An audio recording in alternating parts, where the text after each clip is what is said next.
Hey there, fellow classic comic collectors. As always, I'm Scott Harris King, and I can't believe I'm saying this, but I'm already back with another massive CGC scandal. For me, even bigger than the last one. Now, you may remember that just a couple of weeks ago, I was talking about the massive CGC scandal where turns out that there was someone who was opening cases and swapping in lower grade books and returning to CGC, and then they get regraded and CGC wasn't catching it. And so basically there's hundreds of books out there at least that we know of where there's lower grade books that are in higher grade CGC slabs, and CGC didn't catch any of it, and there's like a big brouhaha about it, and they're trying to like buy back or recapitulate whatever. They're reimbursing the people that got scammed and stuff like that, and it opens a huge can of worms and calls into question the credibility of CGC at all if they're allowing this to happen. So that was a massive scandal just 2 or 3 weeks ago, whatever. And I thought, wow, it's going to be really hard to top that one because it really, as I talked about in that video, makes CGC look really terrible and very sketchy and undermines the entire point of the company. And so I was worried about how it might affect not just CGC, but more importantly, the hobby, right? But CGC's really outdone themselves this time because that is just a drop in the bucket, in my opinion, compared to the latest CGC scandal. So if you haven't heard about this, buckle up, because on January 31st, CGC filed a lawsuit against some of its own employees, former employees, because they were fired as part of this process, because those employees were stealing books from CGC. So what was happening, as far as I understand from reading about this on the CGC forums, is there's a couple of people that worked at CGC, and they would basically take the books that had been submitted by us, and then they would just throw away the CGC paperwork to show who had submitted it. They would then submit it themselves, and when they got the graded book back, then they would sell it themselves. So they were literally just stealing our submissions from inside CGC. Again, this is just CGC employees. People like us, we'd send our treasured books in to get them graded, and instead, employees at CGC would then just take the books, have them graded in their own name, and sell them, and then the person that had submitted them would have no books, and then they'd have to figure out, well, were the books lost in transit? CGC doesn't know where they are, blah, blah, blah. It turns out CGC didn't know where they are because their own employees were stealing them in the facility and then getting them graded under their own name and selling them under their own name and just taking our books and selling them. And it's just like the corruption at CGC has reached, a new level that I didn't think even CGC was capable of. So, like, if the previous scandal didn't call into question everything about CGC, this new one, I mean, for me, like, I don't know how anybody can trust anything from CGC at this point. And I've already been hearing stories again on the CGC forums.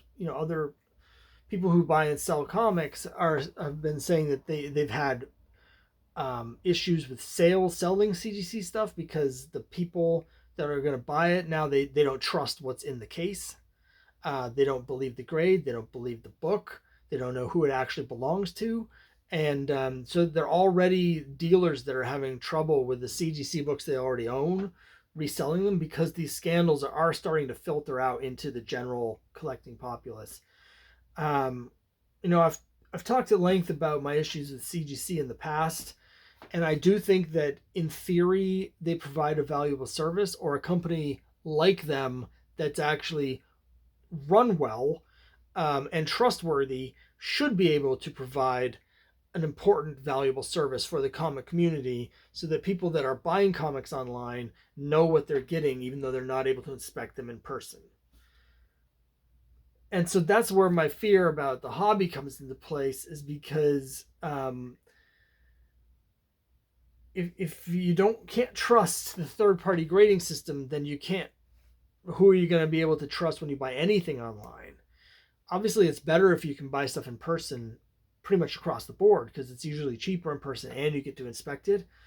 But when you're trying to find back issues, as particularly as someone who collects romance comics, which are very hard to find, if you just rely on what you can find at the local stores or whatever, or even at conventions, you're just never going to find what you're looking for if you're looking for anything more difficult, right? So it's really important to be able to buy them online and be able to trust that you're going to get what you're getting. And CGC is just consistently massively undermining that trust. So, I don't have a lot more thoughts about it because it's just so bad and so obviously bad that I'm not sure what other thoughts you could have about it other than just to say the CGC has just pooped themselves once again, and now they're rolling around in it, because it's really unbelievable. I've seen some people online, debating what CGC can do to regain their trust. There's some people that think that the person in charge, I think Matt Nelson, should maybe just go back to grading, and then they bring in some new, CEO or whatever. Because CGC last year, I think it was last year, was bought by some big business conglomerate, right? So the idea is, well, if you, swap out the head of CGC, you can start to regain the trust. I don't know. I mean, it's been apparent for quite a while that CGC have some very dodgy practices, and this has brought to light for me things that I'm sure other people already knew. But like, CGC supposedly has had a policy that employees aren't supposed to be able to sell back issues while they're working at CGC, but apparently they have something where they bring in consultants, which are basically dealers that they bring in to help them grade stuff, and those dealers are still allowed to have been submitting their own books and then reselling them at a time that they're working for CGC as a consultant, which is obviously a massive conflict of interest. But this is a whole new level where there's people inside the company that are stealing submissions, just stealing them and then selling them, just taking our books and selling them, and it's happening in the CGC buildings. So I don't know. What do you guys think? For me, I've already decided not to use CGC anymore, but unfortunately, I don't really feel like CBCS is a fully viable alternative at this point. So I don't know exactly, if I want to get something graded, I'm not really sure where I'm supposed to send it to at this point. But let me know what you think down below. Any of you still going to be using CGC? If so, let us know why, your thoughts on this. But it's just unbelievable to me that they allowed this to happen. So I'll be really curious to see what you think. But another top level reason why you shouldn't be using CGC. And who knows what's going to come out next. 2024 is just turning into a massive dumpster fire for CGC across the board. And after this one, part of me feels like we're just, particularly once they get into the lawsuit and they start doing the discovery process and the investigating and things, who knows what else is going to come out as part of this. So that's it for this time. Curious to hear what your thoughts are, and I'll see you next time.